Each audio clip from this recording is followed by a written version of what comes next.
Modi PM ಆದ ನಂತರ ಅಭಿವೃದ್ಧಿ ಪರ್ವ ಆರಂಭ ಆಗಿದೆ. ಹೀಗಾಗಿ ಮತ್ತೊಮ್ಮೆ ಪ್ರಧಾನಿಯಾಗಬೇಕು ನರೇಂದ್ರ ಮೋದಿ. ಸದೃಢ ಭಾರತ ನಿರ್ಮಾಣಕ್ಕೆ ಮೋದಿ ಪ್ರಧಾನಿಯಾಗಬೇಕು ಅಂತ ಹುಬ್ಬಳ್ಳಿಯಲ್ಲಿ ಚಿಂತಕ ಚಕ್ರವರ್ತಿ ಸೂಲಿಬೆಲೆ ಹೇಳಿಕೆಯನ್ನ ಕೊಟ್ಟಿದ್ದಾರೆ.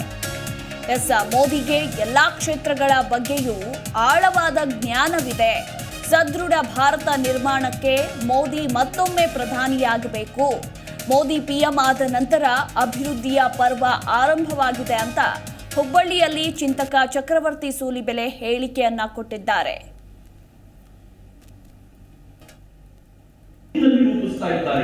ನರೇಂದ್ರ ಮೋದಿ ಈ ಭಾರತವನ್ನ ಇನ್ಫ್ರಾಸ್ಟ್ರಕ್ಚರ್ ಅಲ್ಲಿ ಅತ್ಯದ್ಭುತವಾಗಿ ರೆಡಿ ಮಾಡುವಂತ ಒಂದು ನಿಶ್ಚಯ ಮಾಡಿದ್ದಾರೆ. ನಾನು ನಿತಿನ್ ಗಡ್ಕರಿ ಅವರಿಗೆ ವಿಶೇಷವಾದ ಧನ್ಯವಾದ ಹೇಳಲಿಕ್ಕೆ ಇಚ್ಛೆ ಪಡ್ತೀನಿ. ಯಾಕೆಂದ್ರೆ ಹೆಗಲು ಕೊಟ್ಟು ದುಡಿದಿದ್ದಾರೆ ಆ ಮನುಷ್ಯ. ಅವರ ಕನಸುಗಳನ್ನು ಸಾಕಾರಗೊಳಿಸುವಂತ ಆ ಸಮರ್ಥವಾದ ಕೈಯಾಗಿ ದುಡಿತಾ ಇದ್ದಾರೆ. ಒಂದು ಕಡೆ ಇದಾದ್ರೆ ಎರಡನೇ ಕಡೆ ತುಂಬಾ ಜನ ತಗೊಂಡಿರೋದ್ರಿಂದ ನಿಮಗೆ ರೋಡ್ಸ್ ಟು ಬಿ ಫ್ರಾಂಕ್, ನಾನು ಇತ್ತೀಚೆಗೆ ಒಂದು ಇಂಜಿನಿಯರಿಂಗ್ ಕಾಲೇಜ್ ಹೋಗಿ ನನಗೆ ಮಾತಾಡಬೇಕಾದಂತ ಪರಿಸ್ಥಿತಿ ಬಂತು.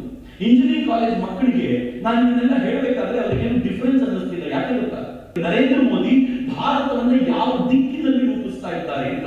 ನರೇಂದ್ರ ಮೋದಿ ಈ ಭಾರತವನ್ನ ಇನ್ಫ್ರಾಸ್ಟ್ರಕ್ಚರ್ ಅಲ್ಲಿ ಅತ್ಯದ್ಭುತವಾಗಿ ರೆಡಿ ಮಾಡುವಂತ ಒಂದು ನಿಶ್ಚಯ ಮಾಡಿದ್ದಾರೆ. ನಾನು ನಿತಿನ್ ಗಡ್ಕರಿ ಅವರಿಗೆ ವಿಶೇಷವಾದ ಧನ್ಯವಾದ ಹೇಳಲಿಕ್ಕೆ ಇಚ್ಛೆ ಪಡ್ತೀನಿ. ಯಾಕೆಂದ್ರೆ ಹೆಗಲು ಕೊಟ್ಟು ದುಡಿದಿದ್ದಾರೆ ಆ ಮನುಷ್ಯ. ಅವರ ಕನಸುಗಳನ್ನು ಸಾಕಾರಗೊಳಿಸುವಂತ ಆ ಸಮರ್ಥವಾದ ಕೈಯಾಗಿ ದುಡಿತಾ ಇದ್ದಾರೆ.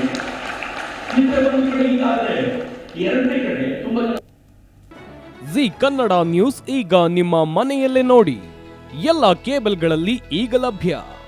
ಸನ್ Direct 292, Jio TV 1334, U digital 162, city cable 51, GTPL 17, Abhishek cables 821, rock line telecommunication 51, Shri Basaveshwara number 60, Vinayaka digital number 53, in digital number 896ರಲ್ಲಿ.